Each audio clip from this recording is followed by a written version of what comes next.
បាទសួស្តីបងប្អូនទាំងអស់គ្នាបាទសួស្តីបងប្អូនសមាជិកទាំងអស់គ្នាបាទរស់ស៊ីមានបានទាំងអស់គ្នាជាមួយនឹងស្រីអ៊ីបាទបងប្អូនទាំងអស់គ្នាហើយក៏សួរសុខទុក្ខចំពោះបងប្អូនជនរៀបរួមជាតិផងដែរបាទសុខសប្បាយទាំងអស់គ្នាហើយ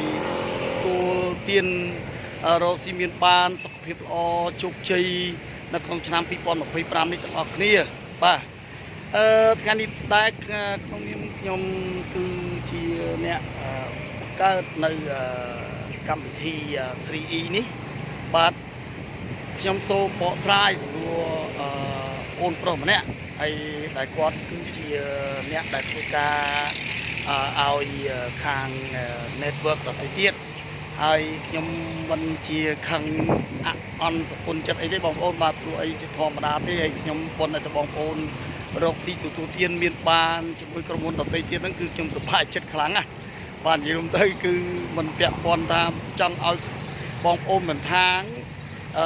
បងប្អូនត្រូវតែមករកស៊ីប្រកបមុខរបរជាមួយនឹងស្រីអ៊ីទេអញ្ចឹងបងប្អូនធ្វើឡើយណាបានជោគជ័យបងប្អូនធ្វើក៏ប៉ុន្តែសំណួររបស់គាត់ទៅសួរគាត់និយាយថាធ្វើជាមួយស្រីអ៊ី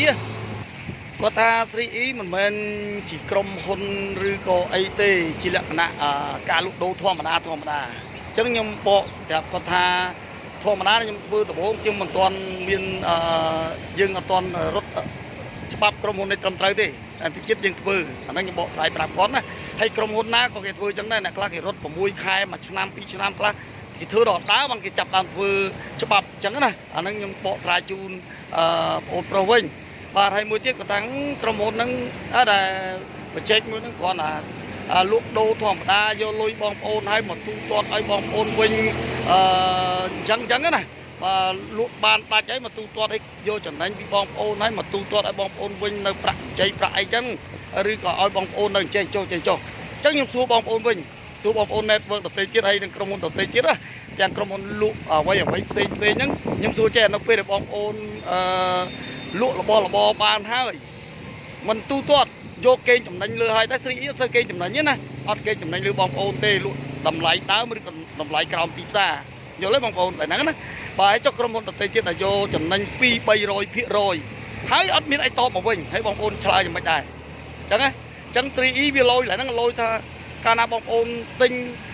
បន្លែទិញសាច់ទិញអីដែលតម្លៃស្មើតម្លៃទីផ្សារហើយក្រោមទីផ្សារតែបានផលតបស្នងមកវិញច្រើនមហាសាលតែមានការណែនាំបានលុយបងប្អូនខ្លះទិញឡានទិញម៉ូតូទិញអីទិញទូរស័ព្ទអីជួនកាលណែនាំអត់បានលុយណាបាទតែទិញខ្លួនឯងអត់បានលុយទេមែនទេប៉ុន្តែមានអ្នកខ្លះក៏បងប្អូនគេហៅទៅបានលុយខ្លះហ្នឹងមានអ្នកខ្លះគេបានបាទហើយចុះបងប្អូនធ្វើទិញរបស់ខ្លះណែនាំអត់មានអ្នកណែនាំហើយអត់បានលុយបងប្អូនគិតមិនដែរហើយបងប្អូនទៅទិញទូរស័ព្ទទិញឡានទិញម៉ូតូទិញអីឬក៏បងប្អូនធ្វើក្រុមហ៊ុនបងប្អូនពេលបងប្អូនមានបញ្ហាគេឲ្យខ្ចីលុយអត់វាអត់មានទូទាត់មកវិញចុះខ្ញុំអត់មានយើងគិតមើលសម័យមួយខ្ញុំអត់មានក្រុមហ៊ុនមើលអីញ៉ៃទេតែស្អាផ្ដល់ឲ្យបងប្អូនបានវិញផ្ដល់បងប្អូនបាននៅប្រាក់កម្ចី$500ទៅ$3,000ឬបងប្អូនច្រើនតើបងប្អូនយល់យ៉ាងម៉េចល្អអត់បងប្អូនយល់ថាល្អអត់រៀនទទួលបងប្អូនរៀនទទួលហើយហ្នឹងថាអូពិតជាល្អមែនបាទស្រីអ៊ីពិតជាល្អមែនបាទអញ្ចឹងសូមបងប្អូនទទួលទានមានបានខ្ញុំបកស្រាយសម្រាប់សំណួរនេះដល់បងប្អូនបាទអរគុណច្រើន